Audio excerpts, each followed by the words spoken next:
तेज होती जा रही है। केशव प्रसाद मौर्य जो अभी कुछ दिन पहले ही योगी आदित्यनाथ के साथ मंच साझा नहीं कर रहे थे, योगी आदित्यनाथ के मंच पर पहुंचते ही गायब हो रहे थे, योगी आदित्यनाथ के हित में कुछ बोल नहीं रहे थे, अचानक उनके शब्द बदल गए हैं।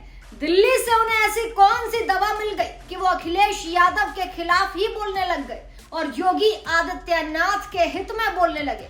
चलिए हम आपको बताते हैं इस रिपोर्ट में कि क्या कुछ चल रहा है उत्तर प्रदेश की राजनीति में केशव प्रसाद मौर्य और योगी आदित्यनाथ के बीच में। देखिए ये रिपोर्ट।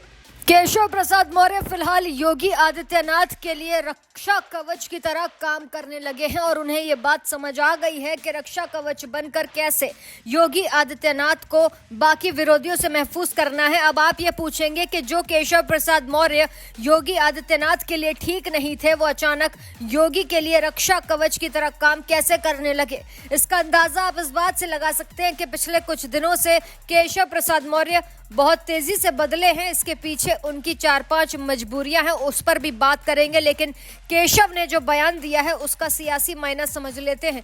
केशव प्रसाद मौर्य ने यह कहा है कि अखिलेश यादव को जितने भी मोहित खान और नवाब खान जैसे लोग हैं उनका वकील नियुक्त कर देना चाहिए। वो डीएनए टेस्ट की मांग करते हैं, वो निर्दोष होने की बात करते हैं, तो वो मोहित खान हो या फिर कन्नौज की घटना वाले नवाब सिंह यादव, उनका जो भी वकील है वो नियुक्त कर देना चाहिए। ये केशव का बयान है। लेकिन 24 घंटे पहले केशव का एक और बयान था जिसमें केशव प्रसाद मौर्य ने मिर्जापुर की रैली में यह तक कह दिया कि पूरे भारत में योगी जैसा कोई भी मुख्यमंत्री नहीं है और योगी जैसा काबिल मुख्यमंत्री आपको दूर दूर तक दिखाई नहीं दे रहा है। ये हमारे बयान नहीं, ये केशव प्रसाद मौर्य के बयान है। जो केशव प्रसाद मौर्य योगी आदित्यनाथ के साथ ना तो मंच साझा करते थे और ना ही योगी सरकार की किसी नीति, किसी घटना का जिक्र अपने सोशल मीडिया प्लेटफॉर्म पर करते थे।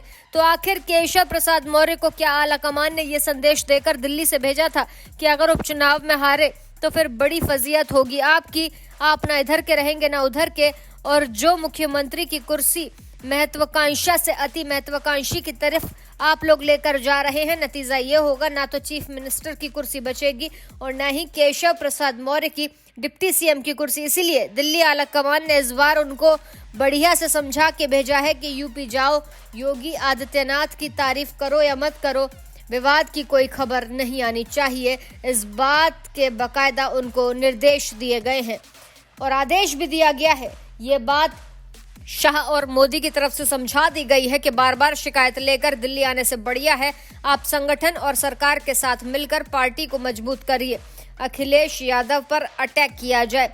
बीजेपी ने केशव प्रसाद मौर्य को यह भी समझा दिया है कि आप पिछड़े वर्ग से आते हैं और अखिलेश यादव पिछड़े वर्ग की राजनीति करते हैं, इसलिए जो संविधान वाला नैरेटिव जो विपक्ष ने गढ़ा था उसकी जो गांठ है वो भी सरकार में केशव प्रसाद मौर्य हो सकते हैं।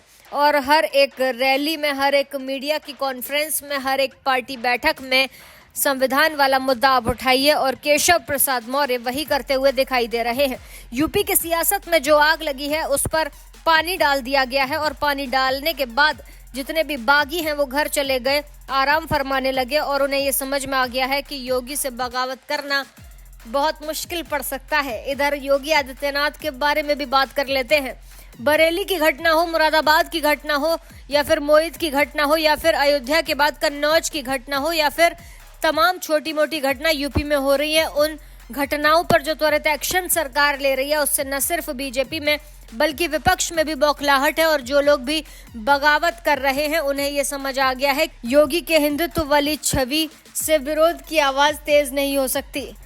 तो जब घर गए और आसपास के लोगों से उन्होंने मुलाकात की तो कुछ शुभ चिंतकों ने यही बताया कि आप योगी आदित्यनाथ के पीछे खड़े रहिए, सही वक्त है, योगी का विरोध करेंगे तो मुश्किल में पड़ जाएंगे।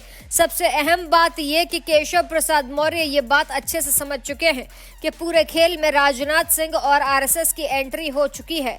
राजनाथ सिंह योगी आदित्यनाथ को एक छोटा भाई मानते हैं, इस बात को आप समझ लीजिए। आरएसएस और राजनाथ का पूरा आशीर्वाद योगी आदित्यनाथ के सर पर है और दोनों ने ये साफ संदेश दिया है कि यूपी के तमाम नेता एक भी आवाज अगर योगी के खिलाफ उठाएंगे तो स्थिति खराब हो सकती है।